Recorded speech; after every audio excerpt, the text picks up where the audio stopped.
This is the examination of the hidden human condition. You're listening to the Hidden Killers Podcast. This is the Hidden Killers Podcast with Tony Brueski. Talking about serial killers today and what makes one in their mind go from harmless fantasy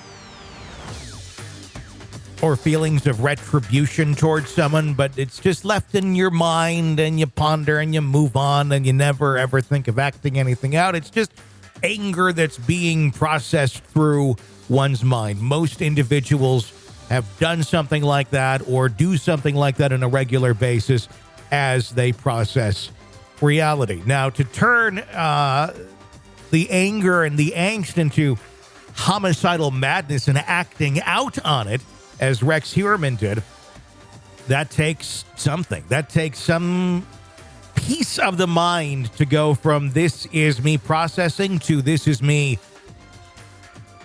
getting people what they deserve. At least that's what an individual like a Rex Heuermann allegedly was capable of doing. Joining me right now is psychotherapist and author Shavaun Scott to discuss this. Shavaun, what is it where the mind flips over from just these are kind of bad thoughts, but there's no way I'd ever act anything out. I've never done anything and I wouldn't do anything. And that's most people, to someone like a Rex Heuermann where suddenly he's like, I'm going to take this on. I'm going to actually do these horrible things that I'm thinking of. Yeah, I think for serial killers, there's this sexual sadism combined with the attraction to violence.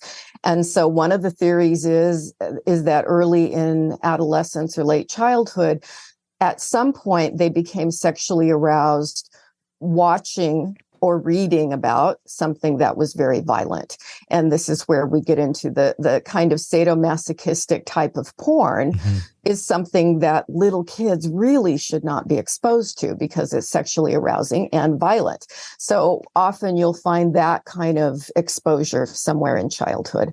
Interesting.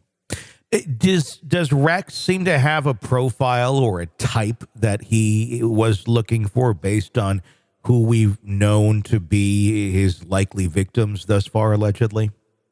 Clearly, they were young, petite women that would be easily overpowered. They were sex workers, which means, they're the low-hanging fruit. These are women that he can get to come with him or can coerce very easily.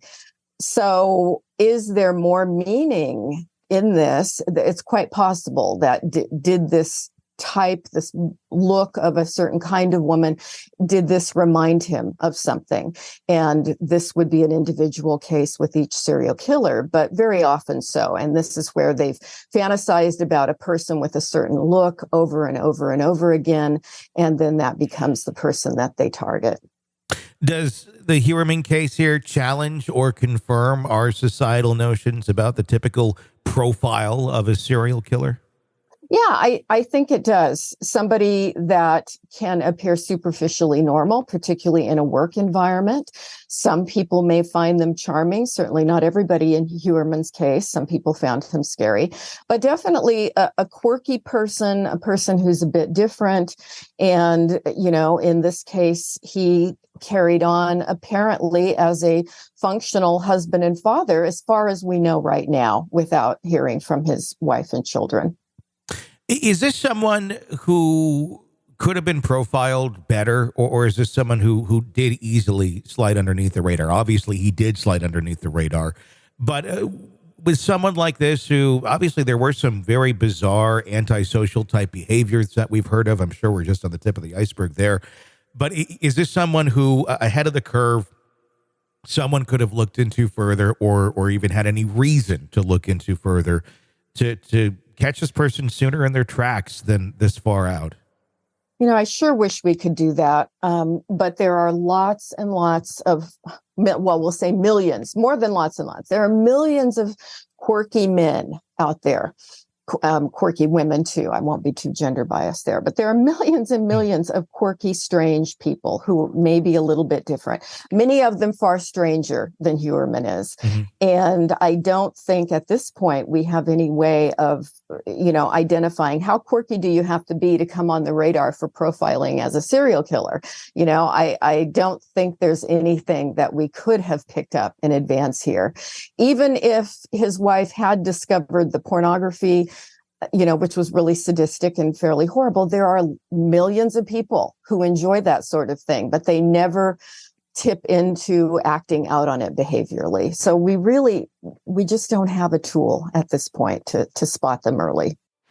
You're locked into the Hidden Killers podcast. Want more? Start binging on all of our true crime podcasts right now through Apple Podcasts and get an ad-free experience when you sign up to be a True Crime Today Premium Plus member exclusively on Apple Podcasts. More of the Hidden Killers podcast dropping soon. Press subscribe now.